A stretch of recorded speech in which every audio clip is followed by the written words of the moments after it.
नमस्कार दोस्तों, स्वागत है आपका आज के हमारे इस वीडियो में। पहले 3 क्लास हो चुकी हैं, आज चौथी क्लास है। आज हम लोग पढ़ेंगे आकाशगंगा, तारे की उत्पत्ति, तारे की मृत्यु और ब्रह्मांड का विस्तार। जो हब्बल ने अपना एक सिद्धांत दिया था, हब्बल सैटेलाइट उन्होंने छोड़ी थी और गुब्बारे पे जो प्रयोग किया था उसके आधार पर उन्होंने बताया था कि ब्रह्मांड का कैसे विस्तार हो रहा है। तो आज की इस वीडियो में हम इन 4 चीज़ों को करेंगे। हम जानते हैं कि हमारे जो ब्रह्मांड है इसमें कई सारी आकाशगंगाएं हैं और इन्हीं एक आकाशगंगाओं में से एक आकाशगंगा का नाम है उसका मिल्की वे, यानी कि दुग्ध मेखला, जिसमें हम लोग रहते हैं, हमारा सौरमंडल है। और जो हमारे बगल की आकाशगंगा है उसका नाम है मंदाकिनी।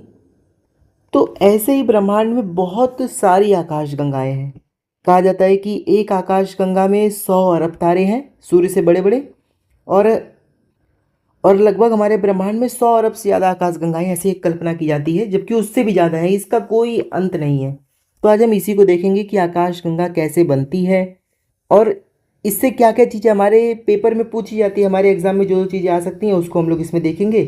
और बाकी बहुत ज़्यादा डीप में जाने की ज़रूरत नहीं है, ठीक है। देखिए, ये एक ग्राफ है, इससे एकदम चीज़ें क्लियर हो जाएंगी।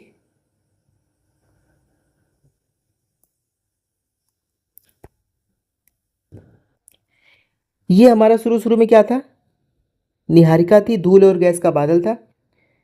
पहले हम पढ़ चुके हैं कि इससे हमारा तारा बना और इसके बाद क्या बना, तारे से कहीं ना कहीं ग्रह बने और तारे और ग्रह के कम्बिनेशन से क्या बना, हमारा सोलर सिस्टम। ये हमारा सोलर सिस्टम है, ये बना।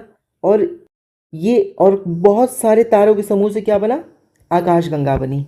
आकाशगंगा में आप देख पा रहे होंगे बाहर नीला रंग है, फिर उसके बाद गुलाबी रंग है, संतरी रंग है, इसको हम देखेंगे। तो ये बस एक ग्राफ है कि कैसे हमारी आकाशगंगा किन किन चीज़ों से मिलके बनी है। आकाशगंगा में ग्रह भी आते हैं, तारे भी आते हैं, एस्ट्रॉइड्स भी आते हैं, छोटे छोटे धूल के कण आते हैं, धूमकेतु आते हैं, बहुत सारी, मतलब जो जो चीज़ें आती हैं सब आकाशगंगा में ही है। और देखिए, ये एक आकाशगंगा है, इसमें बताया जा रहा है कि सेंटर पार्ट, ये जो बीच में है ना, ये जो बीच का भाग है, इसको हम लोग बोलते हैं बल्ज, यानी कि इसको बल्ज बोला जाता है।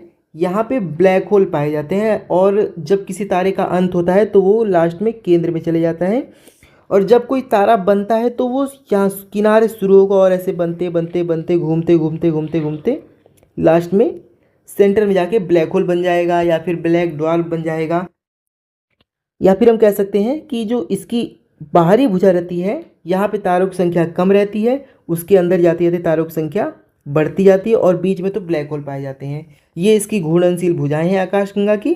और इसके हम लोग केंद्र सेंटर को क्या बोलते हैं, बल्ज। इसको याद रखिएगा, ये कभी कभी पूछ सकता है, बल्ज। बल्ज क्या होता है, आकाशगंगा का सेंटर वाला पार्ट। अब देखिए, यहाँ पे एक आकाशगंगा ड्रॉ की गई है। इसमें पहले बीच के भाग को हम लोग बोलते हैं बल्ज। इसमें क्या पाए जाते हैं, इसमें ब्लैक होल पाए जाते हैं। इसकी जो पहली भुजा है, ये इसकी पहली भुजा, ये इसकी दूसरी भुजा और ये इसकी तीसरी भुजा है। पहली भुजा को क्या नाम दिया गया है, करीना भुजा या फिर सजिस्ता भुजा। ये पहली भुजा का नाम पूछ सकता है। पहली भुजा को क्या, मतलब भुजाओं के नाम पूछ सकता है। पहली भुजा का नाम क्या होता है, जो अंदर होती है उसको बोलते हैं करीना या सजिस्ता भुजा। ये होती है गुलाबी रंग की, इसका रंग आपको ख्याल में रखना है। रंग पूछ सकता है कि बताओ गुलाबी रंग की कौन सी भुजा होती है, तो आपका जवाब होगा करीना या फिर सजिस्ता भुजा। पूछेगा संतरी रंग की कौन सी भुजा होती है, तो होगा ओरियन भुजा, जो कि सेकंड नंबर की भुजा है, सेकंड राउंड है ओरियन भुजा। और जो सबसे बाहर होती है उसको हम लोग बोलते हैं पर्सियस भुजा, ये होती है नीले कलर की, ठीक है। सबसे बाहरी भुजा कौन से कलर की होती है, नीले कलर की। जो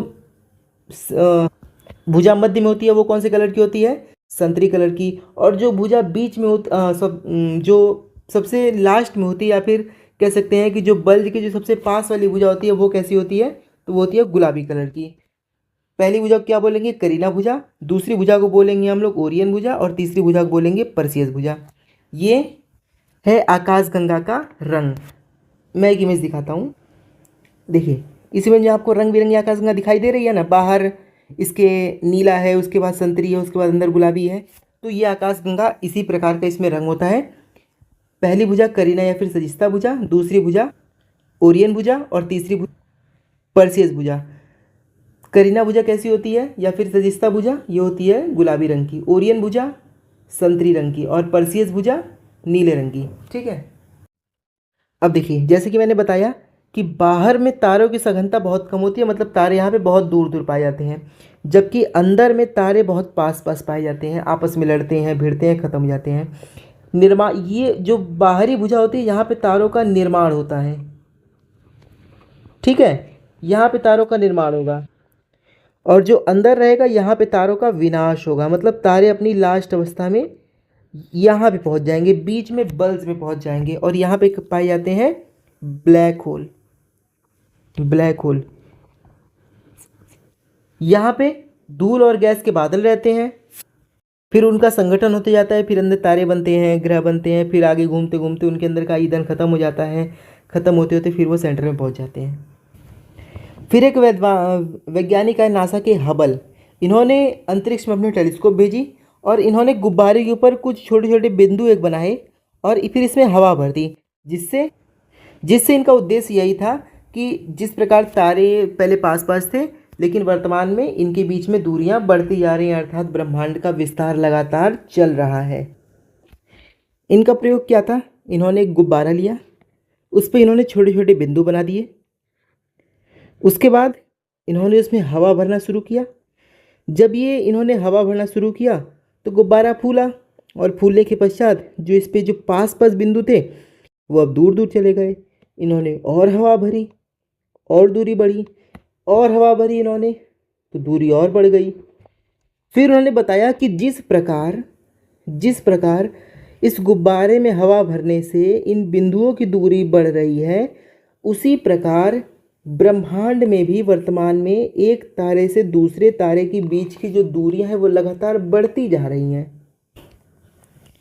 फिर इन्होंने अपना टेलीस्कोप भेज दिया अंतरिक्ष, ये देखिए ये उसकी इमेज है, और जिससे ये सिद्ध हो गया कि हाँ वर्तमान समय में एक तारा दूसरी तारा से दूर जा रहा है। अब अगर आप क्लास को रेगुलर देख रहे होंगे तो कल की शायद क्लास में मैंने एक सिद्धांत पढ़ाया था, उसमें ये बताया गया था कि पहले बिग बैंग होता है, फिर उसके बाद ब्रह्मांड का पूरी तरह से विस्तार होता है, यानी कि पहले एक बिंदु से पूरा ब्रह्मांड बनेगा, फिर ब्रह्मांड अपना मैक्सिमम विस्तार करेगा और उसके बाद पुनः एक बिंदु के रूप में समा जाएगा। ये कौन सा सिद्धांत था, बस आप इतना बता देना। और यहाँ मैं इसको क्यों बता रहा हूँ, क्योंकि ब्रह्मांड का विस्तार इसीलिए हो रहा है क्योंकि बाद में बिग क्रंच की घटना होगी, यानी कि बिग क्रंच की घटना होने से पहले ब्रह्मांड अपना मैक्सिमम विस्तार करेगा। और मैक्सिमम विस्तार कैसे होगा? जब तारों की दूरियां बढ़ती जाएंगी, ब्रह्मांड का विस्तार होता जाएगा। पहले जब मैक्सिमम विस्तार हो जाएगा उसके बाद में बिग क्रंच की घटना होगी। इसमें कई करोड़ सालों का समय लगता है। तो ये थे अपने हब्बल साहब। तो इस क्लास को इतना ही रहने देते हैं। अब जो तारे का विकास है, तारे की उत्पत्ति है, तारेकांत, तारे का रंग और चंद्रशेखर सीमा, ये हम कल की क्लास में देख लेंगे। इसमें पूरा तारा ही हो जाएगा स्पेसिफिक, अभी इसमें तारे को मिक्स करने की कोई ज़रूरत नहीं है। इसको हम लोग एक बार आकाशगंगा को एक बार दोबारा देख लेते हैं। ये आकाशगंगा के बीच के भाग को हम लोग बोलते हैं बल्ज। इसमें क्या पाए जाते हैं? इसमें ब्लैक होल्स पाए जाते हैं। इसमें एक और चीज़ यहाँ पे लिखी लो हम, इसमें क्वासर तारा पाया जाता है या फिर क्वेसर तारा इसमें पाया जाता है। कल की क्लास में हम लोग इसमें पूरी तरह से डिस्कस करेंगे क्या होता है क्वेसर तारा। तो पहली भुजा कौन सी होती है? करीना भुजा। दूसरी भुजा होती है ओरियन भुजा। तीसरी भुजा होती है पर्सियस भुजा। जो करीना भुजा होती है, करीना भुजा का रंग कैसा होता है? तो करीना भुजा का रंग होता है पिंक। जो ओरियन भुजा होती है उसका रंग कैसा होता है? उसका रंग होता है ऑरेंज, यानी कि नारंगी या संतरी। और जो थर्ड भुजा होती है जिसको हम लोग बोलते हैं पर्सियस भुजा, इसका रंग होता है नीला। तो आज की क्लास को हम लोग यहीं पे रखते हैं। अब कल मिलेंगे। तारे की पूरी जीवन यात्रा के साथ बनता कैसे है, ख़त्म कैसे होता है, नाभिकीय संलयन क्या होता है, ठीक है, इसको हम लोग पूरी तरह से कल देखेंगे। कोई सुझाव हो तो उसको ज़रूर बताइएगा। और जुड़ने के लिए आप सभी का बहुत बहुत धन्यवाद।